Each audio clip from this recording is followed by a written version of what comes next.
जासूस ब्योमकेश बख्शी और रहस्यमयी अंगूठी। कलकत्ता की एक बारिश भरी सुबह थी। सड़कें गीली थी, पेड़ों की पत्तियों पर पानी की बूंदें चमक रही थी। ब्योमकेश बख्शी अपनी खिड़की के पास बैठकर अखबार पढ़ रहे थे। तभी उनके साथी अजीत कमरे में दाखिल हुए और बोले, ब्योमकेश, देखो देखो यह खबर, राय बहादुर सेन की कीमती हीरे की अंगूठी चोरी हो गई है।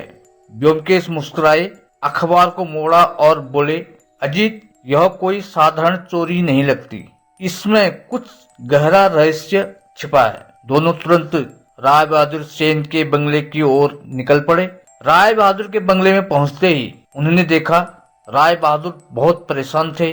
उन्होंने बताया कि पिछली रात उनकी तिजोरी से अंगूठी गायब हो गई। कमरे का दरवाजा अंदर से बंद था, मगर खिड़की खुली हुई थी। ब्योमकेश ने झुककर फर्श पर देखा, वहां पर मिट्टी और गीले जूते के निशान थे। उन्होंने कहा, ये निशान किसी छोटे पैर के हैं। उन्होंने कहा, शायद किसी महिला या नौकर के। अजीत ने पूछा, तो क्या चोर घर के ही अंदर का है कोई? ब्योमकेश बोले, संभावना है, पर अभी पक्के सबूत चाहिए। ब्योमकेश बंगले के बगीचे में गए। वहां उन्हें मिट्टी में एक सुनहरी पत्ती मिली, जो राय बहादुर के घर में कहीं नहीं थी। उन्होंने पत्ती उठाई और मुस्कुराई। अजीत, यह पत्ती किसी गहने का हिस्सा जरूर है। मालूम होता है कि चोर ने बाहर भागते समय इसे यहाँ गिरा दिया। अजीत ने कहा, मतलब चोर अंदर का है जो बाहर जाने की कोशिश कर रहा था? ब्योमकेश ने जवाब दिया, बिल्कुल। अब देखना यह है कि वह कौन है। ब्योमकेश का शक नौकरानी कमला पर गया।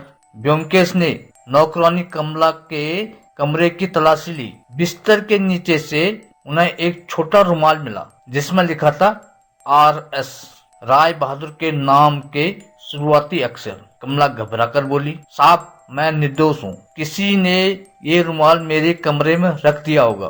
ब्योमकेश ने शांत स्वर में बोला, डरो मत कमला, अगर तुम सच बोल रही हो तो तुम्हें डरने की जरूरत नहीं। अब रात को ब्योमकेश ने सबको हॉल में बुलाया। सबके सामने उन्होंने कहा, राय बहादुर जी, यह चोरी किसी बाहरी व्यक्ति ने नहीं की, बल्कि आपके घर के किसी सदस्य ने की है। सब चौंक गए। ब्योमकेश बोले, यह काम आपके भतीजे रमेश का है। रमेश ने कर्ज चुकाने के लिए अंगूठी चुराई और सबूत छिपाने के लिए रुमाल कमला के कमरे में रख दिया, पर वह भूल गया कि उसके जूतों पर बकीजे की वही मिट्टी लगी है जो हमने बाहर पाई। रमेश सिर झुकाकर बोला, गलती होगी ब्योमकेश बाबू, मैं लालच में अंधा हो गया था।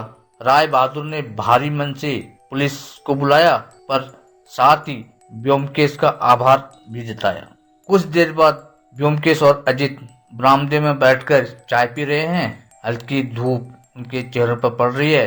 अजीत ने मुस्कुराकर पूछा, ब्योमकेश, तुम हर बार इतनी जल्दी सच्चाई कैसे पकड़ लेते हो? ब्योमकेश ने शांत स्वर में कहा, क्योंकि सच्चाई कभी छिपती नहीं है अजीत, बस उसे देखने वाली नजर चाहिए। और दोनों हंसने लगे और कलकत्ता की हवा में फिर एक नई शांति छा गई। दोस्तों, कहानी अच्छी लगे तो एक छोटा सा प्यारा सा कमेंट कर देना, हो सके तो वीडियो को शेयर कर देना। ऐसी मार्मिक मनमोहक कहानी देखने के लिए मनमोहक कहानी को सब्सक्राइब करना न भूलें।